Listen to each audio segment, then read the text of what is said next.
I've been a middle school teacher for 22 years, and during this time, I've developed certain policies that I believe help instill responsibility in my students. One of these policies involves how I handle nameless papers. Whenever a student turns in an assignment without a name, I place it on a board in my classroom. This board is impossible to miss. It's located right by the entrance, where every student passes multiple times a day. The process is straightforward. If a student realizes they've forgotten to put their name on a paper, they can retrieve it from the board, write their name, and resubmit it in the turn-in bin. Until that happens, the assignment is considered missing, and a 0 is entered into the gradebook as a placeholder. The grades are accessible online at any time, so students and their parents always know where they stand. I've found that this system works well for most students. It's a simple, clear expectation, and it encourages accountability. However, this approach doesn't always go over smoothly. Some students repeatedly fail to claim their nameless work, even after receiving reminders or seeing their grade slip due to missing assignments.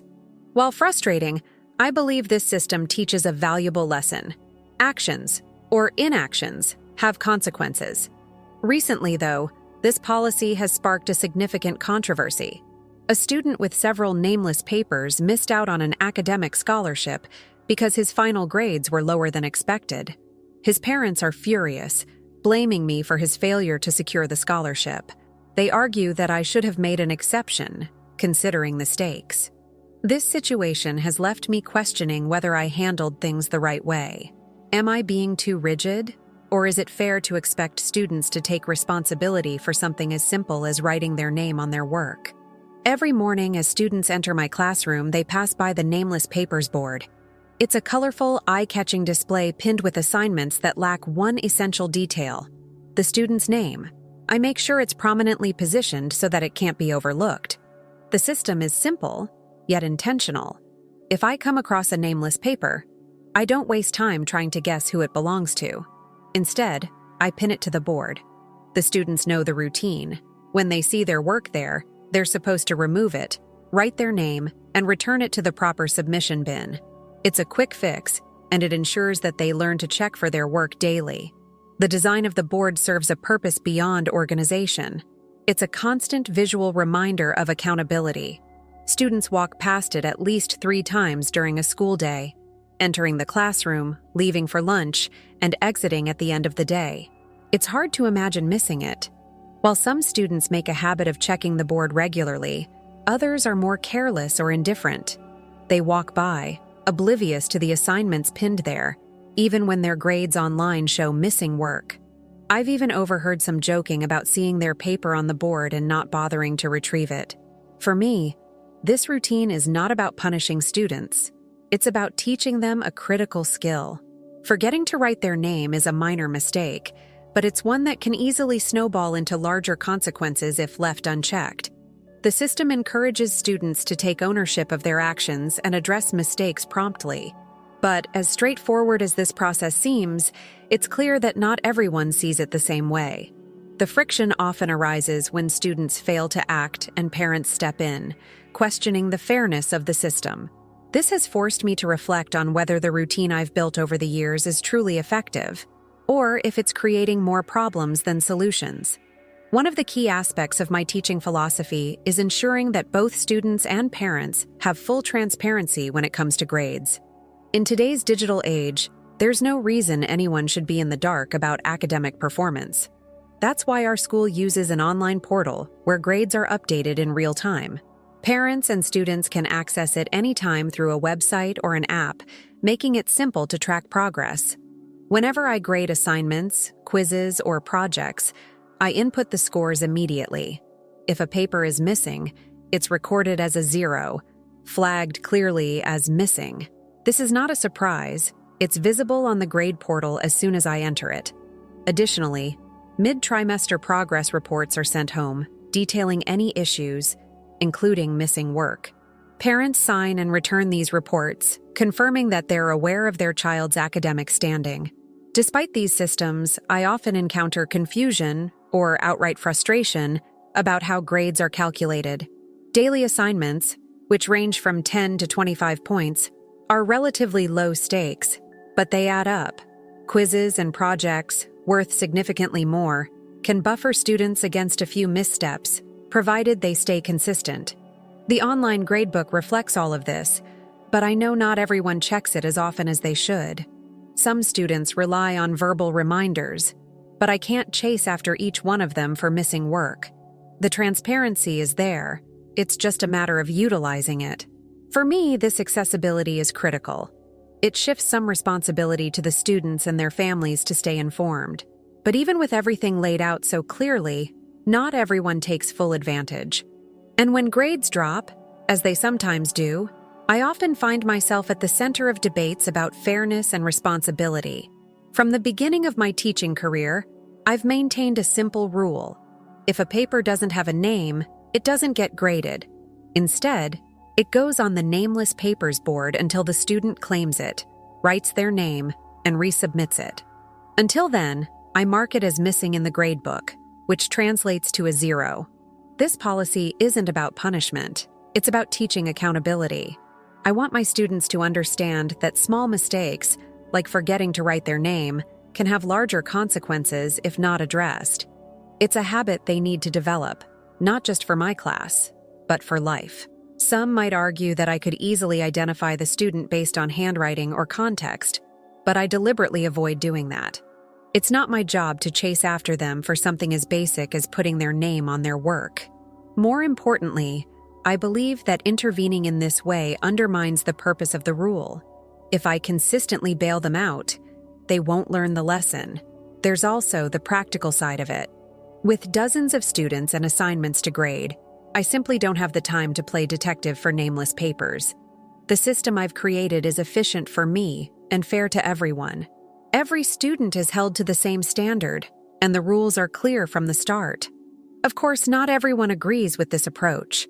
Some parents feel that a 0 is too harsh, especially when the work has technically been completed. They believe I should prioritize the effort the student put into the assignment, rather than the oversight of leaving off their name. While I understand this perspective, I also believe that overlooking these details sends the wrong message. The world doesn't always give second chances for small mistakes, and I see it as part of my job to prepare my students for that reality. For most, the lesson sinks in quickly. But for a few, like the student who lost the scholarship, the stakes become a lot higher, and the pushback much louder. The rules I've set in my classroom are designed to be straightforward. Follow the instructions, and everything will run smoothly. But the reality isn't always so simple. Over time, I've seen how these policies affect my students in different ways, and not all of them adjust as quickly as I'd hope. In the most recent grading period, 5 students received lower grades than they should have because they had assignments sitting on the nameless papers board. These weren't minor deductions either. The zeros from the unclaimed work brought down their letter grades. For most of these students, the impact was frustrating, but manageable. It served as a wake-up call, and they quickly retrieved their papers and got back on track. But one case stood out. This particular student, a bright and capable 14-year-old, had been working toward an academic scholarship to a prestigious private high school. His grades were strong overall, but the missing assignments tipped the scales against him. His parents were livid when they saw his report card, and their frustration quickly turned into accusations. They argued that my 0 policy was unnecessarily punitive, and that I should have graded his papers despite the missing names, given the high stakes. From their perspective, my insistence on following the rules had jeopardized their son's future. From mine, it was a clear example of why the rules exist in the first place. This student had multiple chances to claim his work, chances he didn't take. The grades, the scholarship, the consequences, these were entirely within his control. Still, it's hard not to question the broader impact of my policies when situations like this arise. For every student who learns from their mistakes, there's another who struggles under the weight of the consequences. And while I stand by my system, I know it's not always easy to reconcile the outcomes with my intentions. The reactions to my policies vary widely between students and parents. Some students accept the rules as part of the structure of my class. They know that if they make a mistake, like forgetting to put their name on their work, they have the chance to fix it by checking the nameless papers board. It's a minor inconvenience, but one they quickly adapt to. Others, however, approach the situation with less urgency. These students walk past the board daily, seemingly unconcerned about the consequences of their missing assignments. When grades are updated and zeros appear, the reality starts to sink in. By then, it's often too late to salvage the impact on their overall grade. Parents' reactions are a different story. Most are supportive when I explain the purpose of the rule. They understand that it's about teaching responsibility and that their child had ample opportunities to address the issue. However, there's always a subset of parents who feel the policy is unfair or overly strict. In the case of the student who lost the scholarship, his parents didn't just question my approach. They openly criticized it. Their frustration was palpable, and their arguments were clear. They felt I was prioritizing rigid adherence to a rule over the well-being and future of their child. They expected exceptions, given the stakes. These moments are tough. While I sympathize with the parent's perspective, I can't ignore the bigger picture. Allowing exceptions undermines the consistency and fairness of the system. If I bend the rules for one, where do I draw the line for others? Navigating these conversations requires a balance of empathy and resolve. I strive to listen, explain, and stand by the principles I've set, even when the backlash is intense. It's not always easy, but it's part of the job. The case of the student vying for the academic scholarship is one I won't forget anytime soon. He was a bright, capable 14-year-old with a solid academic record. On paper, he seemed like the kind of student who would thrive under structured expectations. But when it came to the simple task of ensuring his name was on his assignments, he fell short, repeatedly. By the end of the grading period, a dozen assignments sat unclaimed on the nameless papers board. Each represented a 0 in the gradebook, dragging his overall average down. His grades were still respectable, but not high enough to meet the threshold for the private high school scholarship he was pursuing. The fallout came swiftly. When his parents saw his report card, they were furious. They emailed me immediately, accusing me of sabotaging their son's future. In their view, it was absurd to penalize him so severely for what they saw as a minor oversight. They argued that the scholarship opportunity was too important to let something so small stand in the way. I responded promptly, explaining my policy and outlining the steps their son could have taken to prevent this outcome. I pointed out that the nameless papers board is a daily feature of my classroom and that grades are always available online. I even reminded them that the mid-trimester progress report had flagged his missing assignments, a report they had signed. Still, their anger didn't subside. They questioned why I didn't take the initiative to identify his work and grade it regardless of the missing names. For them, the stakes were too high for rigid rules to get in the way. While I understood their frustration, I couldn't ignore the principle at hand. This situation wasn't about me enforcing arbitrary rules. It was about teaching a young man that even small details matter. As much as I empathized with their disappointment, I stood by my decision. Responsibility, I believe, is a skill just as important as academics. And this was a lesson he needed to learn, even if the timing was unfortunate. When the email from the parents of the scholarship-seeking student landed in my inbox, it was clear that they were not just upset. They were furious. Their tone was sharp, and their words left no doubt that they blamed me entirely for their son's missed opportunity. They demanded an explanation for why I had allowed something so trivial as missing names to impact grades that carried such significant consequences. I crafted my response carefully.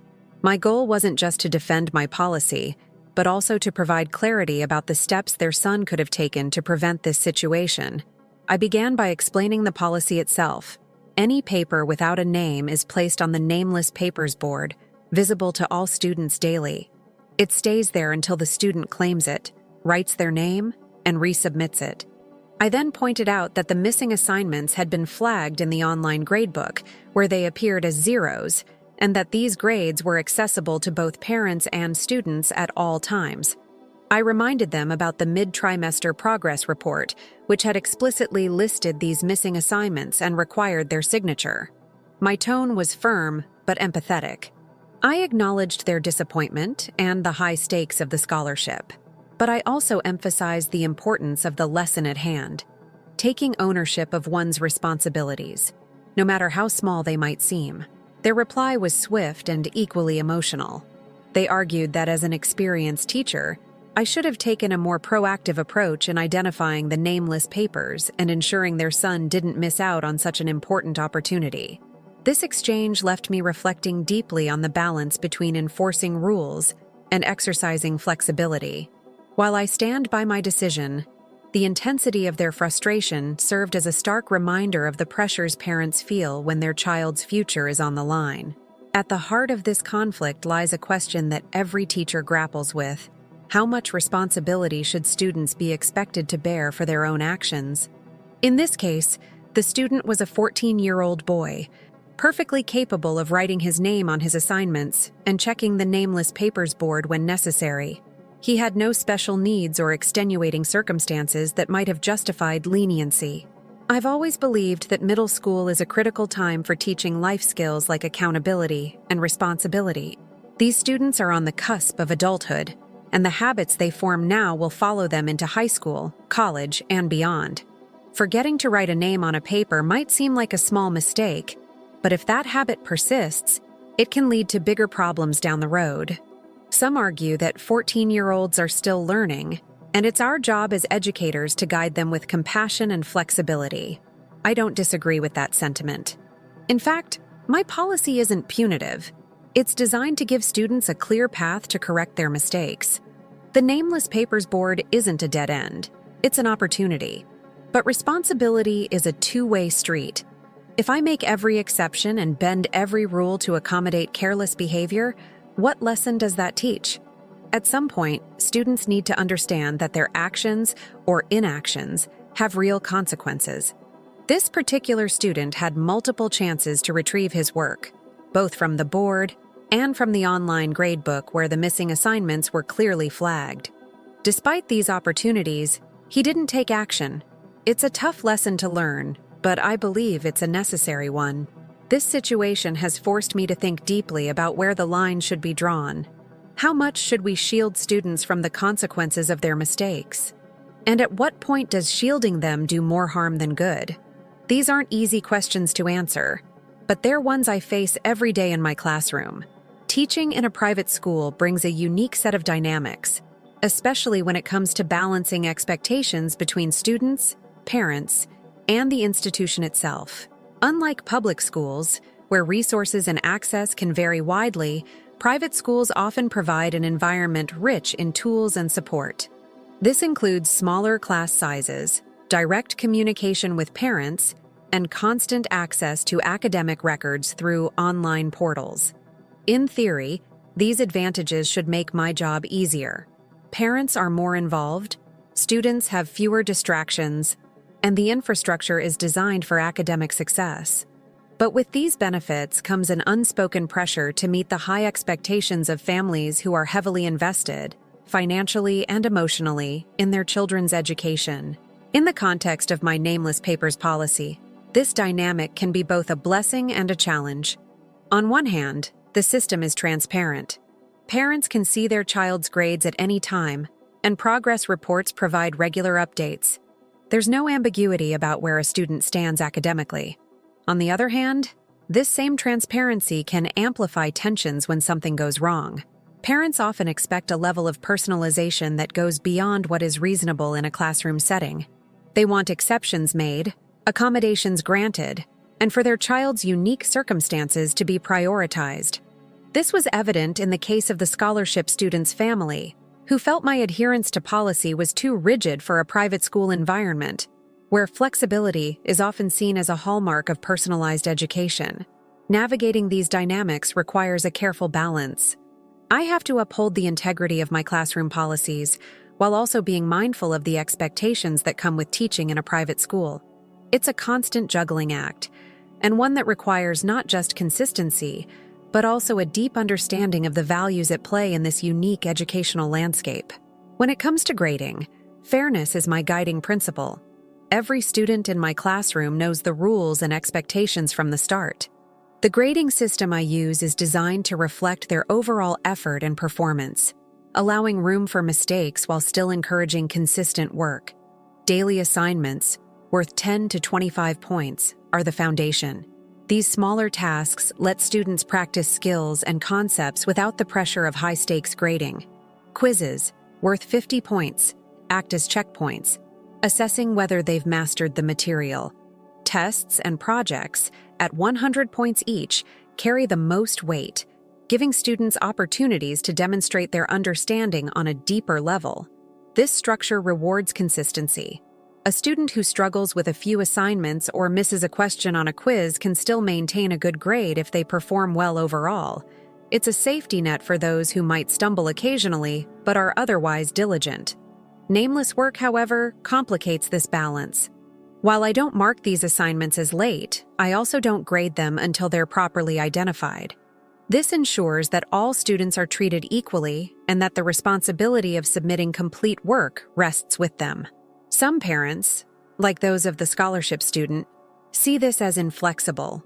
They argue that the work was completed and deserves credit regardless of whether a name was included.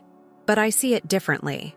Grading nameless work without requiring students to claim it sets a precedent that small mistakes don't matter. In my experience, it's these small habits, checking your work, paying attention to details, that set students up for success. I understand that grades carry weight, especially in private schools, where they can impact scholarships and opportunities. But fairness isn't just about outcomes, it's about the process. By holding every student to the same standard, I aim to create an environment where they all have an equal chance to succeed, provided they take responsibility for their part in the process. It's not always easy, but I believe it's the most just approach for everyone involved. As a teacher, my role goes far beyond simply delivering lessons and grading assignments. I see myself as a guide, helping students navigate not only academic challenges, but also the responsibilities and expectations that come with growing up. Part of that guidance involves setting clear rules and boundaries, which can be a delicate balance to strike. In my classroom, I aim to create an environment where students feel supported, but also held accountable. I believe that learning extends beyond the subject matter.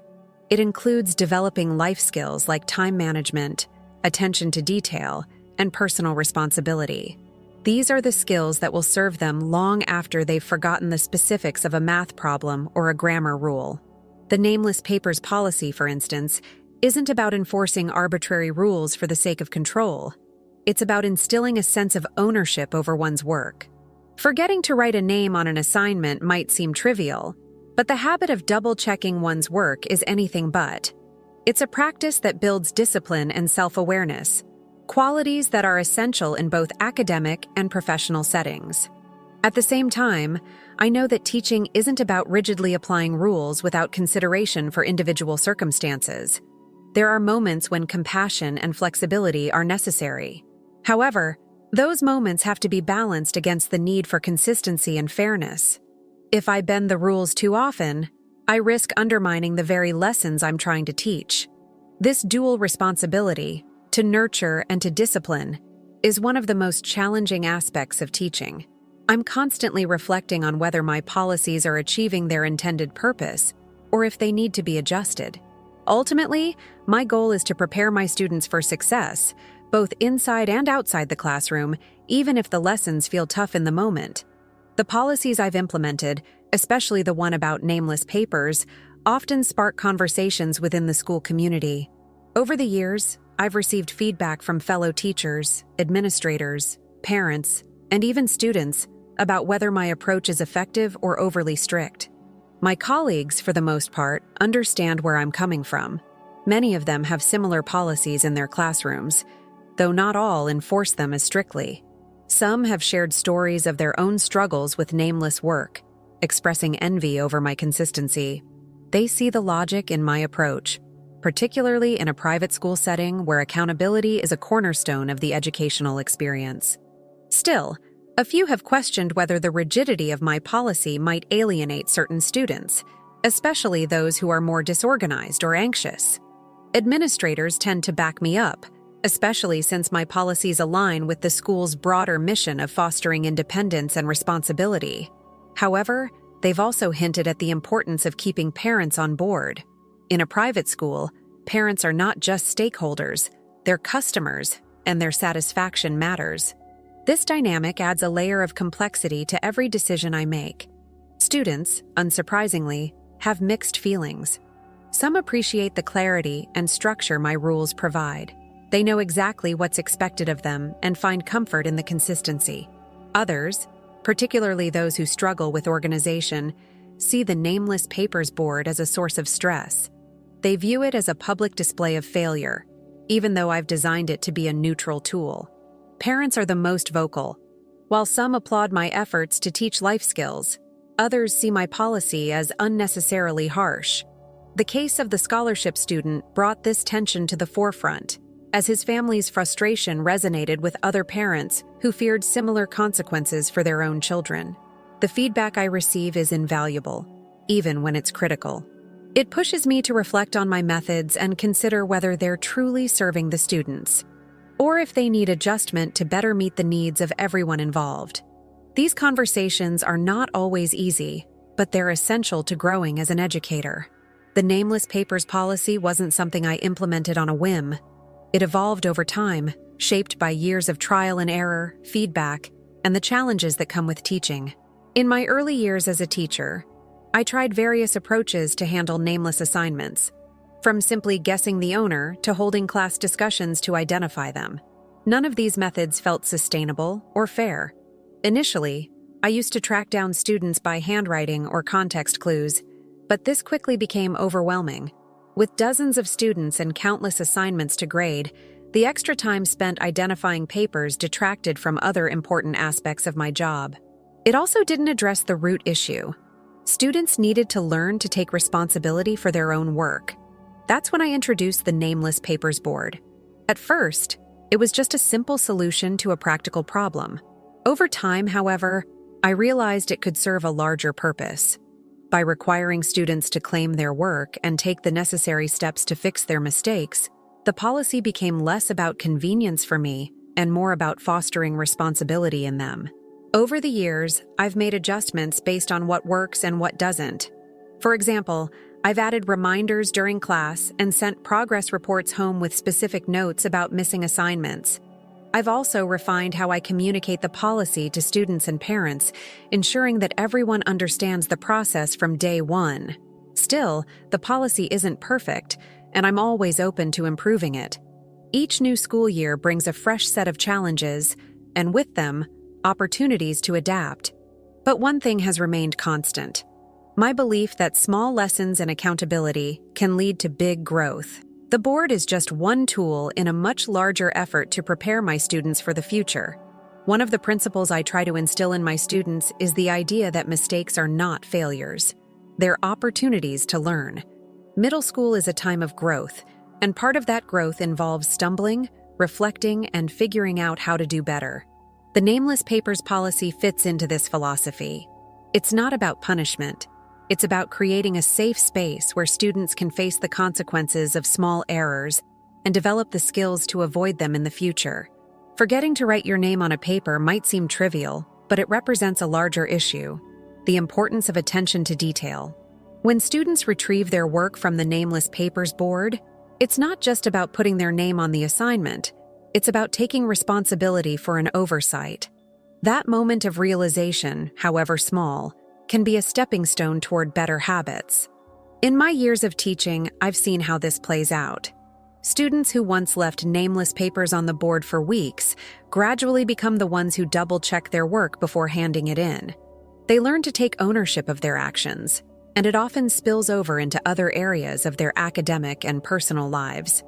Of course, not every student sees it that way, especially at first. Some view the policy as a rigid rule designed to catch them in a mistake. They focus on the immediate consequence, the zero in the gradebook, without recognizing the lesson behind it. It's a process, and for some, it takes time to understand the value of these small corrections. Ultimately, I want my students to see mistakes as a natural part of learning, not something to fear. By confronting the consequences of their actions in a controlled, supportive environment, they're better equipped to handle the bigger challenges they'll face later in life. For me, the Nameless Papers Board isn't just about teaching responsibility. It's about showing my students that even their missteps can lead to growth. From the student's point of view, my nameless papers policy evokes a range of reactions. For some, it's just another classroom rule, one they understand and adapt to without much fuss. These are the students who, after one or two reminders, make it a habit to double-check their assignments before submitting them. They treat the nameless papers board as a safety net, a place to recover small mistakes without significant penalties. For others, though, the board feels more like a source of stress. These are often the students who struggle with organization or attention to detail.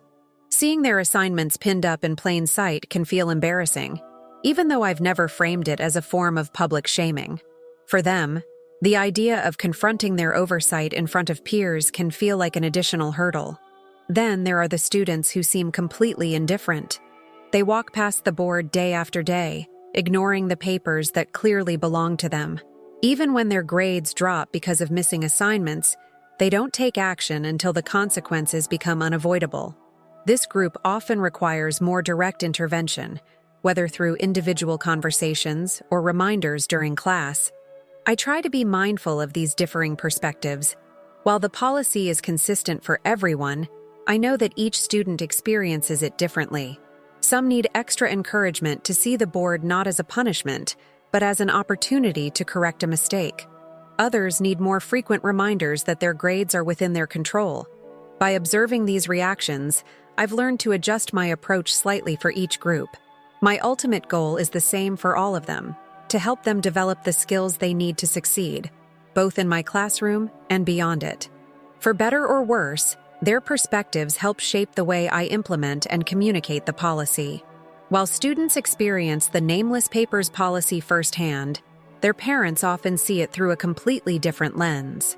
For many parents, especially those in a private school setting, their child's education represents a significant investment, not just financially but emotionally.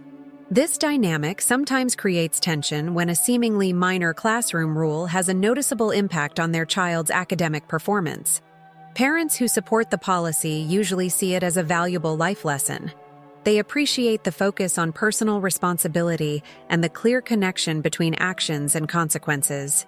These parents often echo the message at home, reinforcing the importance of paying attention to details and taking ownership of mistakes. I've even had parents thank me for helping their children develop habits that they say carry over into household chores, time management, and other areas of life. On the other hand, there are parents who view the policy as unnecessarily strict or punitive.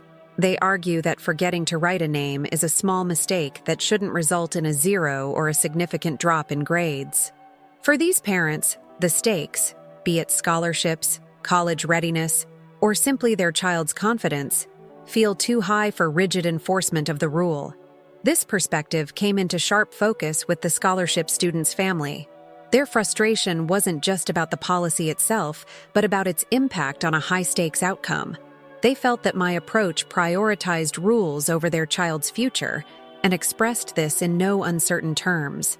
I try to approach these conversations with empathy, even when emotions run high. I explain the reasoning behind the policy and emphasize that it's not meant to punish, but to prepare students for future challenges. At the same time, I recognize that no explanation will fully alleviate a parent's disappointment when their child falls short of a goal. Navigating these differing perspectives is a delicate balance. While I stand by my policy, I also understand that parents view their child's success through a deeply personal lens. Their reactions, whether supportive or critical, serve as a reminder of the high stakes involved in education, for everyone. One of the reasons I'm steadfast in my approach is that I see the nameless papers policy as more than just a classroom rule. It's a preparation tool for life. Middle school is a crucial period for developing habits that will shape a student's future. The ability to take ownership of small details, like writing a name on a paper, translates to larger responsibilities later on. In the workplace, for example, attention to detail can mean the difference between success and failure. A missing name on a paper might be a minor oversight now, but what happens when a similar lapse occurs on a college application, a job proposal, or an important email? By holding my students accountable for these small actions, I'm helping them build the skills they'll need to thrive in environments where mistakes carry greater consequences. I often remind my students that their education is about more than just grades. It's about learning how to think critically, solve problems, and manage their own responsibilities. The Nameless Papers Board is a practical way to teach these lessons in a controlled, low-stakes environment. While a 0 on a daily assignment might feel significant now, it's a manageable consequence compared to what they could face later in life. This approach isn't without its challenges, of course.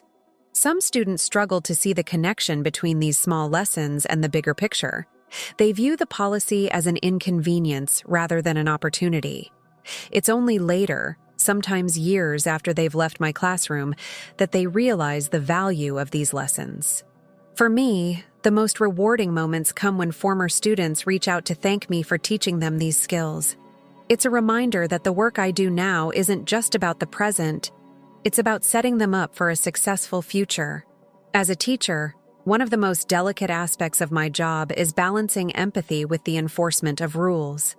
On the surface, policies like the Nameless Papers rule might seem rigid or impersonal, but the truth is that they come from a place of care.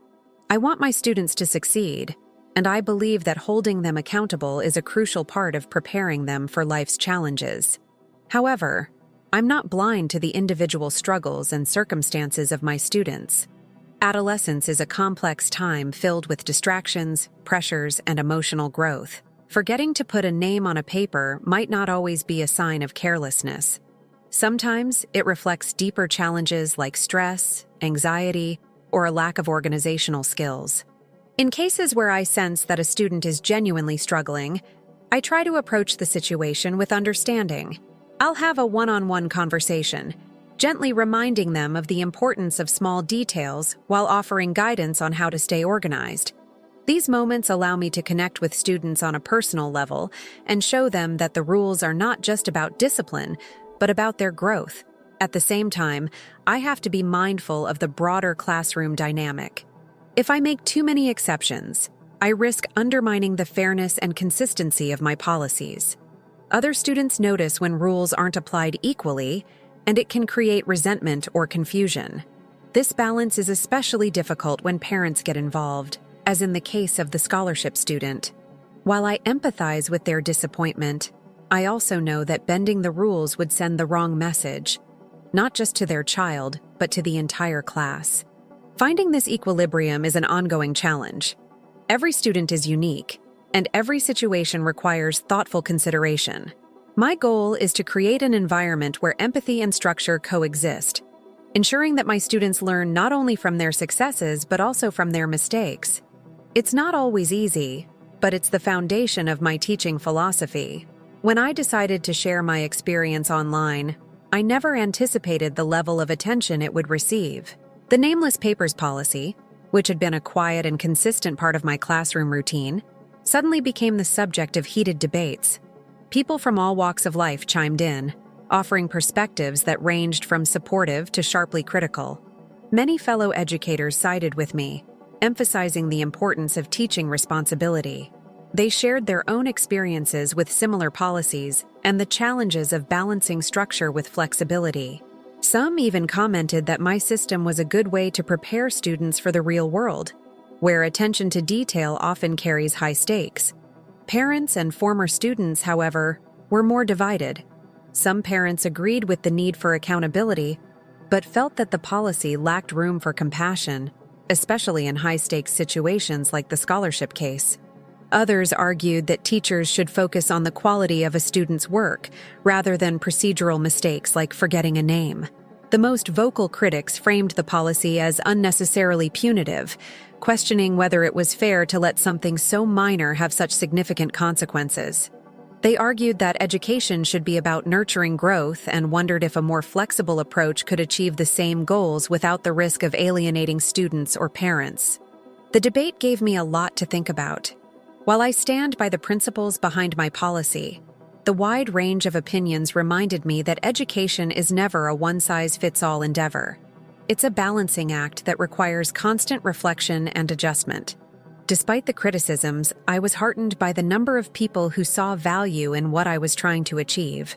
The discussion, though challenging, affirmed my belief that teaching isn't just about imparting knowledge. It's about fostering conversations that help everyone grow. The reactions from parents, students, and even strangers online highlighted one critical area where I could improve: communication. While I believe my nameless papers policy is fair and transparent, it became clear that not everyone fully understood its purpose or how it operated.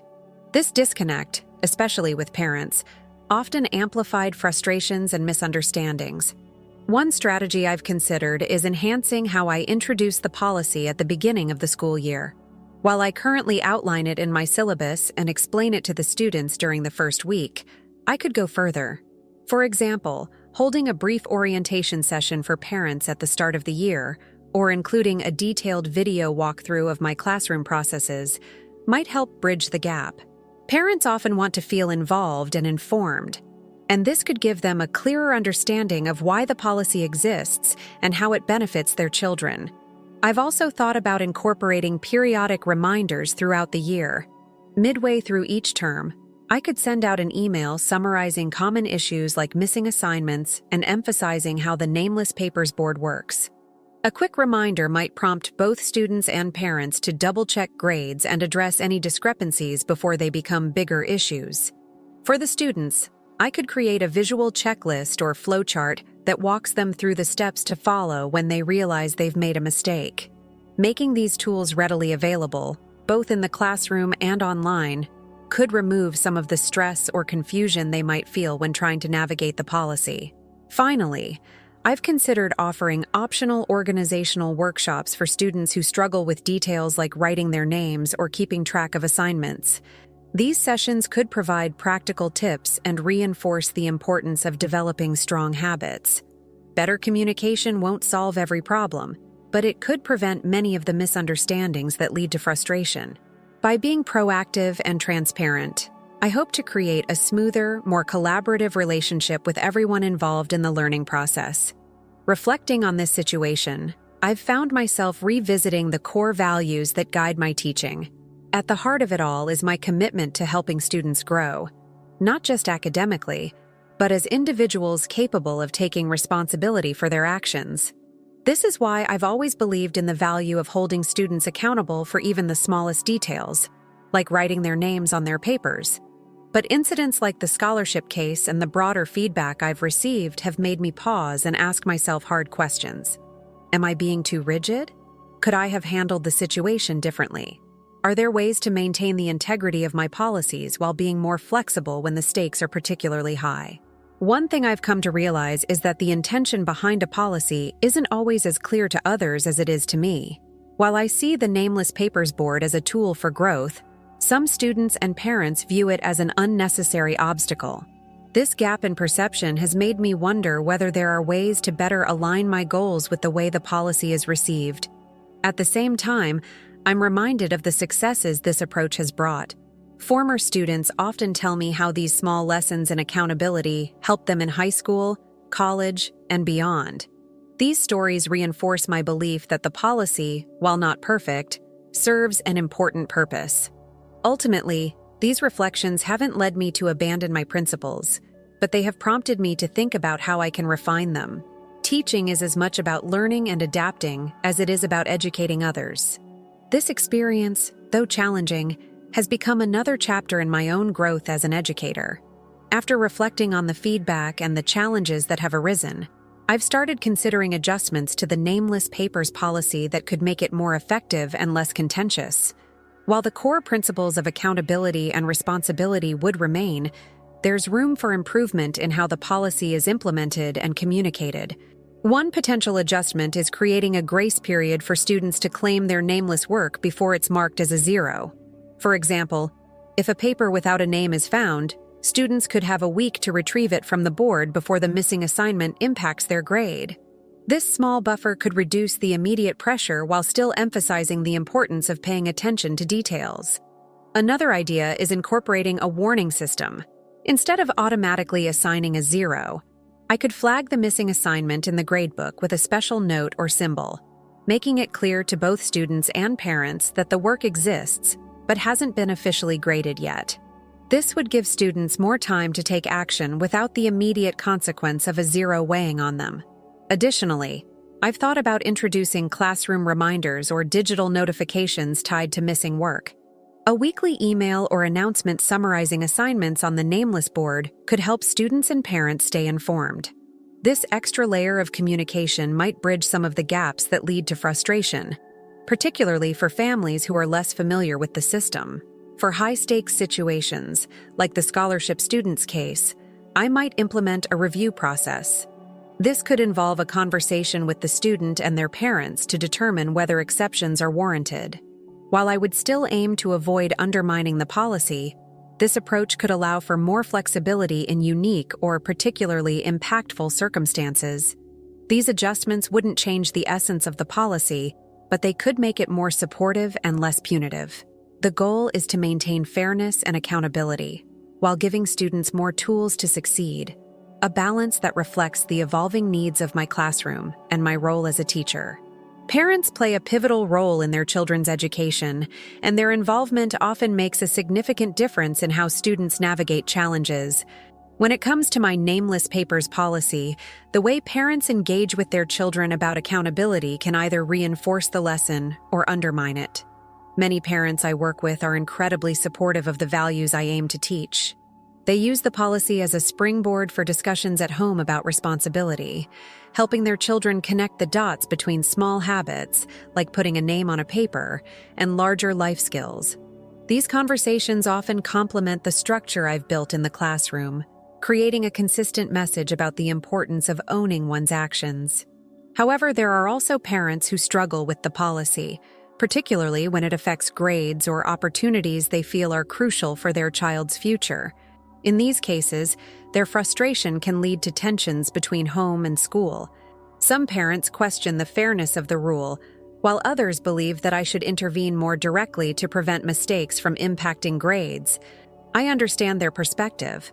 When you're deeply invested in your child's success, it's natural to want to shield them from consequences that feel disproportionate. But part of my job is helping students prepare for a world where such safeguards won't always exist. Parents who work with me to reinforce this idea at home often see their children adapt more quickly and with less resistance. For this partnership to work, communication is key. Parents need to understand not just the mechanics of the policy, but the reasoning behind it. By fostering open dialogue, I hope to bridge any gaps in understanding and create a shared commitment to helping students grow, not just academically, but as responsible, capable individuals ready to tackle life's challenges. The Nameless Papers policy is a small part of my overall grading system, but its effects on academic performance can sometimes be significant. For most students, the policy acts as a minor hurdle, a brief inconvenience that serves as a reminder to double-check their work before submitting it. For others, however, it can be a source of frustration, particularly if they fail to claim their assignments and zeros begin to accumulate in the gradebook. My grading system is designed to be forgiving. Daily assignments carry less weight than quizzes, tests, and projects, giving students plenty of opportunities to make up for small mistakes. A few missed or late daily assignments won't ruin their overall grade, but consistent lapses, like repeatedly leaving names off papers, can have a cumulative impact. In many cases, students adapt quickly to the policy. They learn to check the Nameless Papers board regularly and make a habit of reviewing their assignments for completeness before turning them in. For these students, the policy has little to no long-term effect on their grades, and it often leads to improvements in organization and attention to detail.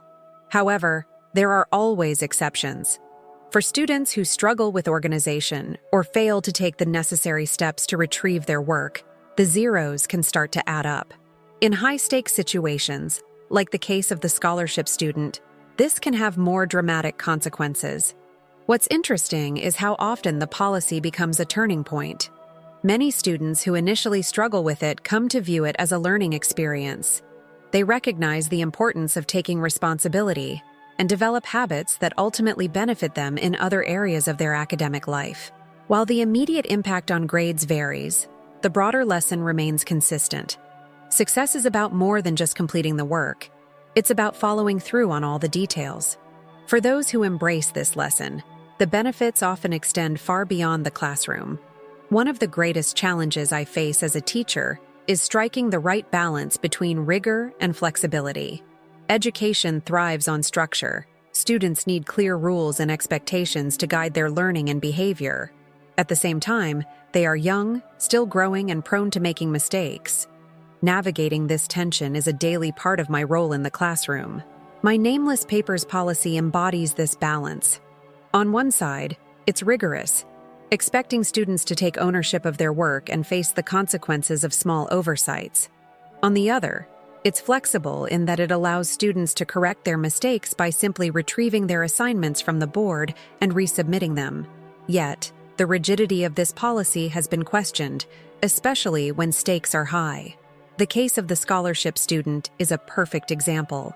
His parents viewed the policy as inflexible, believing I should have stepped in to grade his work regardless of the missing names. While I sympathize with their perspective, I know that relaxing the rules too often can create inconsistencies that undermine the entire system. Still, these situations remind me that no policy is perfect. There are moments when flexibility is not just helpful but necessary. The challenge lies in deciding when to bend the rules and when to hold firm. Too much leniency risks eroding accountability, while too much rigidity can alienate students and parents.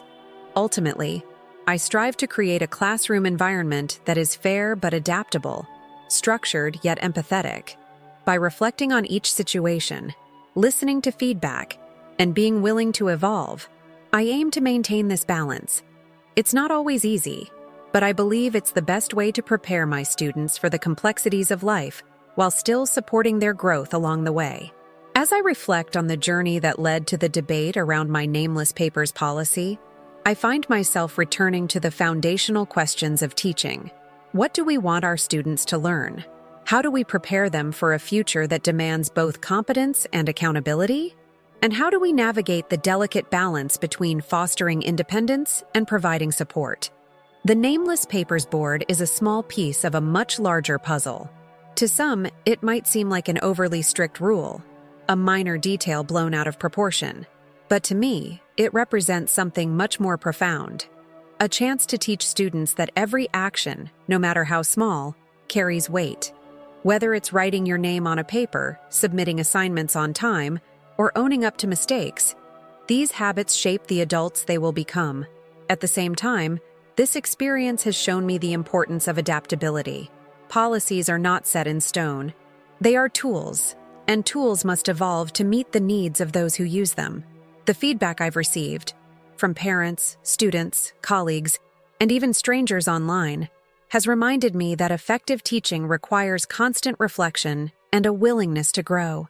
I stand by the principles behind my policy, but I also see the value in refining it.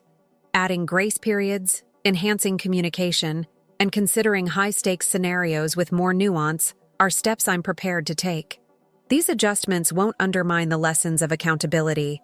They will strengthen them by ensuring that every student has a fair opportunity to learn and succeed. Teaching is a balance of rigor and empathy, consistency and flexibility, discipline and care.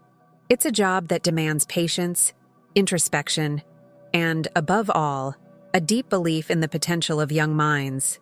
As I close this chapter, I remain committed to the idea that education is not just about grades or rules. It's about preparing students for the complexities of life, one lesson at a time. To my students, past and present, thank you for teaching me as much as I hope to have taught you. This is our shared journey, and every step is a lesson worth learning.